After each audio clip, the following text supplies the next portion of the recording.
Hello, chapter 9. I did a couple tonight because I know I've been really lax, so I'm trying to catch up. 9 stared at Flabbergast, who was rooted to the spot. The floating shopping basket floated into them, nudging him a step forward. Aha! Gazillion declared triumphantly. He flicked his back, his green-tinged hair. We meet once more, Flabbergast the Unworthy. Revenge will be. Gazillion glanced down to Dish, and his eyes widened in disbelief and rage. What are you doing out here? 9 stared back defiantly. Running, she yelled, shoving Flabbergast forward and grabbing Eric's hand from behind. Flabbergast ran, his star-speckled cloak flapping behind him. 9 followed, dragging the troll as Spoon and the suitcase clutching Dish held hands and skittered and scuttled in and out of their legs. The shopping basket zoomed along behind them, all contentedly. 9 glanced back to see Gazillion rising up in the air, his cloak puffing out like terrible mauve wings. You know, I liked him much better when he was a turnip to the house, called Flabbergast as they darted down an alleyway between a shop shaped like a bottle of ink with a feathered quill sticking out of the roof and another shaped like a huge purple goblet with stars dotted all over it. They darted on, dodging the overhanging balconies and turreted towers of the houses, but Gazillion was still hot on their heels. Bring back that Dish, he cried, the air billowing his cloak as he flew. 9 heard some soft crashing sounds and looked over her shoulder to see his shopping basket hurtling desperately after him, walloping him on the back, the shoulder, and even knocking the wizard's hat off as it tried to keep pace. The wizard turned and glowed as if he plonked his hat back on his head. Oof! You intolerable basket! Mind your step, or I, Gazillion the Unstoppable, will turn you into a plant pot. He turned his attention back to them. Come back immediately! You dare to defy a Feedy the Unpredictable! Yes, we flippin' well do, 9 yelled over his shoulder. Then she turned to look ahead. Her heart thumped as she caught sight of the house. She'd never felt happier to see the dishevelled building. Flabbergast hurled himself in the front doorway as though he knew they were coming.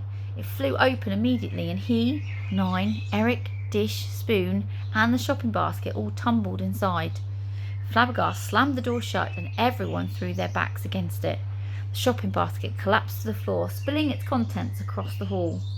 There was a pummeling on the door. Ha! Doors will not protect you, Flabbergast the Unworthy, came as Gazillion's voice. A Feedy the Unpredictable wants that formula, and I, Gazillion the Unstoppable, shall have the greatest delight in informing her that you have broken her spell and removed that impudent piece of crockery. That Dish had better have the formula ready when she comes for you, or else. Or else what? 9 growled back. There was the clearing of her throat and the embarrassed shuffling of feet outside the door. Well, I don't know, do I? Grumbled Gazillion awkwardly. She's unpredictable. That's the whole point. His voice grew in confidence then. But it will not be a pleasant experience for you, only for me, for I will be watching, and Flabbergast the Unworthy, I shall be laughing until our next meeting then. And then the sound of footsteps faded away into the distance. 9 allowed herself a brief sigh of relief, then moved over to the letterbox cupboard fixed to the wall on the right-hand side of the door. She opened the little cupboard and poked her hand through the letterbox flap to prop it open. She peeped outside. Gazillion was strutting back through the house park, flicking back his green blonde hair and wagging a finger at the shopping basket, which now seemed to be deliberately and rather sulkily butting into him on every available opportunity. So nice having him around, she said, letting the letterbox snap shut. Flabbergast sighed. He surveyed the contents of the shopping basket on the plum hallway carpet, then put the empty basket outside the front door, where it dropped contentedly to the floor, flopping its handles down gracefully by its sides. Ah, not quite yet, said Flabbergast. Go and find the skeleton and the gargoyle. The basket flapped its handles irritably for a moment and then sped off through the house park. Spoon turned to Dish.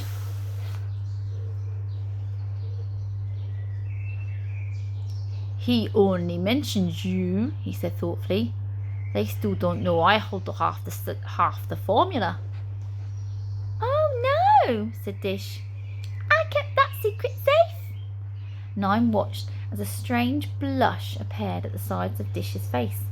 Dish held Spoon's gaze for a moment and then looked down at her tiny feet. Spoon twitched his moustache from side to side. Ah, I knew I could trust you. I would have done the same for you, lass, he said, grabbing Dish's little hand. His voice softened. We are this together. Come to my laboratory.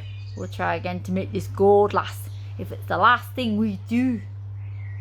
It may well be the last thing you do, judging by your cremated curtains at the last attempt, Dr. Spoon, said Flabbergast. Spoon ignored him and began to guide Dish to the staircase, but 9 swiftly moved in front of them, blocking the stairs. I still have some questions. You need to sort the formula for what exactly, she said, and don't tell me it's gold. Spoon stared at her. Then he glanced at Dish. Ah, granted, it's not exactly gold, lass, but I would nae ask too many questions if I were you. Spoon, tell us what's going on, said 9. All I will tell you is that Dish made me a deal, and I agreed to help her in this dangerous quest. It turns out we owe your blasted aunt this formula, so we give her this formula. Spoon glanced at Flabbergast. Then, with a bit of luck, lad, she will leave us in peace.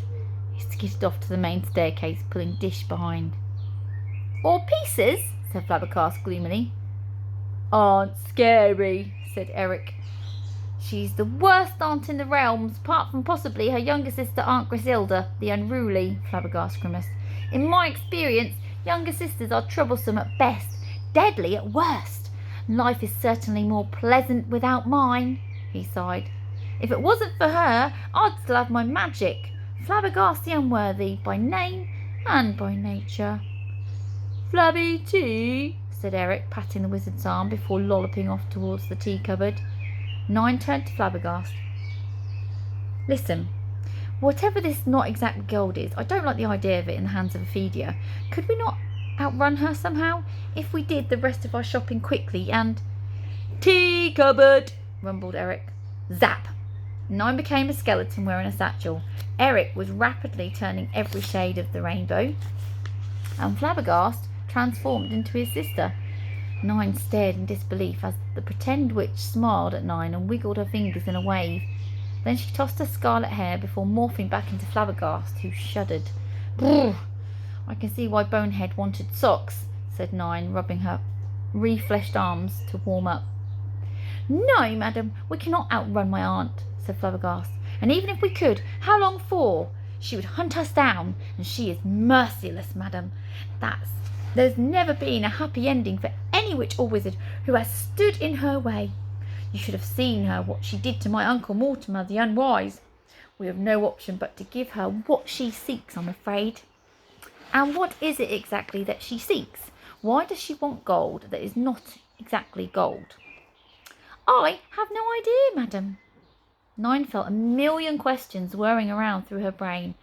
And even if Dish and Spoon get the formula right, Alfwin the undutifully dutiable is expecting actual gold. So what will we tell him when we hand over not exactly gold? I do not know, madam. And why, madam, said Flabbergast, grabbing fistfuls of his curly auburn hair. Truly, you are a question mark poorly disguised as a mortal. You have no idea of all the questions I have, 9 shot back. Flabbergast frowned at her, thoughtfully. Eric plonked down a teapot and some teacups into the kitchen table. He eyed 9, looking sad and uncertain. Oh, lady questions, he said. Eric, help. Received with thanks, the safekeeper. 9 felt the same stab of guilt as she thought of that note. But this was her ma, her secret, and she didn't know what to think or who to trust.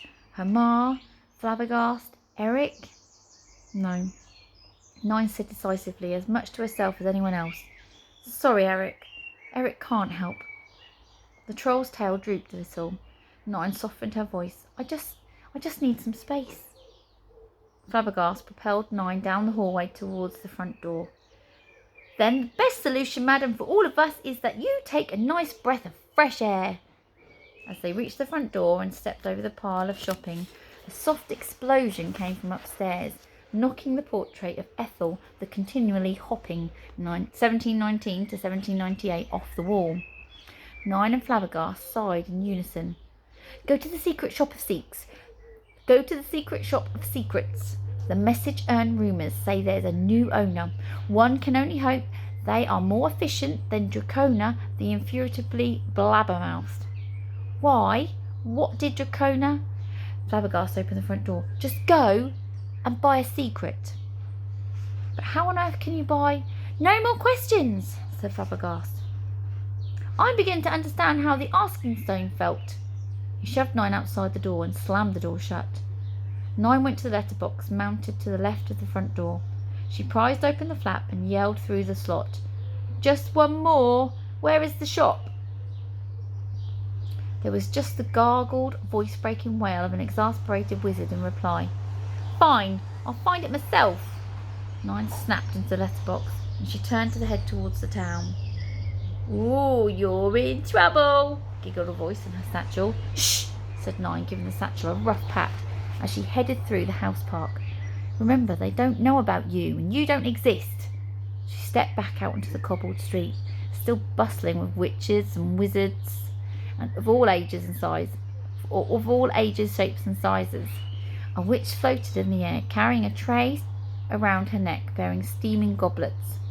Judging by the smell, 9 guessed the ingredients consisted largely of pure-eyed slugs and dragon manure, and walked on by. There were dozens of shops in all shapes and sizes also. She walked past the 7-storey hopscotch sports shop in the shape of a giant, towering golden hopscotch grid, with each golden number etched into a window. Next to that was a shop in the shape of an open umbrella, standing upright on its handle.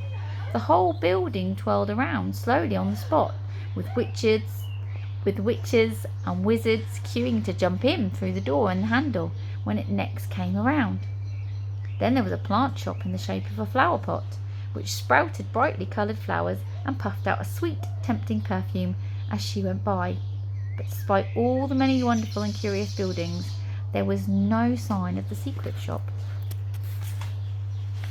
As she passed the house maintenance shop in the shape of a feather duster, she saw Bonehead skipping along, dangling an open parasol over his shoulder and carrying what looked like a cage under a black cloth, suspiciously like the padlocked one she had seen through the snake-eye window. Kaz still wore the huge flowery hat and scurried beside him, carrying what appeared to be a lamp in the shape of a star. The shopping basket had obviously caught up with them, and had now been filled with various weird and wonderful items. Oi! 9 called and ran over to the skeleton and the gargoyle. I've bought a toothbrush, boomed Bonehead, barely containing his delight. A toothbrush! I haven't brushed my teeth in years. Well, said 9, to be fair, you haven't eaten in years either. Bonehead, that cage. And now I'm going to buy some cushions for my closet. Help the old joints. He looked at 9 and paused for a moment with what was possibly meant to be a grin, but his expression didn't change at all. Then the skeleton strode onwards. 9 bit her lip. The cage really did look like the padlocked one. That cage, she called after him, but Kaz edged closer to her. Reckon I found who was looking for, the gargoyle said, looking very pleased with herself. 9's heart gave a little leap as her thoughts turned from the cage to the torn parchment. Where, Kaz? Where is the safekeeper? Shh, said Kaz, putting a stony finger to her lips. Stone the crows. Fine gargoyle you'd make. Don't you know nothing about keeping secrets? The words cut 9, and there was a familiar stab of guilt. Maybe she was better at keeping secrets than anyone she knew. Where is you know who? Well, said Kaz, rumour has it that today he's doing his business where people do their business, if you get what I mean. 9 stared at the gargoyle blankly. What? Their business, repeated Kaz, winking. 9 just frowned. The gargoyle sighed. He's around the back of the chamber pot. Blimey, I ain't never paying you to do any spying for me. Oh, thank you. And Kaz, inside 9, the guilt swarmed and stung. Don't say anything to anyone, especially Flabbergast. This is just our little secret. The gargoyle rolled her stony eyes. That's if you don't yell it from the blooming rooftops, she scurried after Bonehead. Ooh, now what are we going to do? The candle said, and her satchel piped up again. The secret shop can wait, 9 murmured.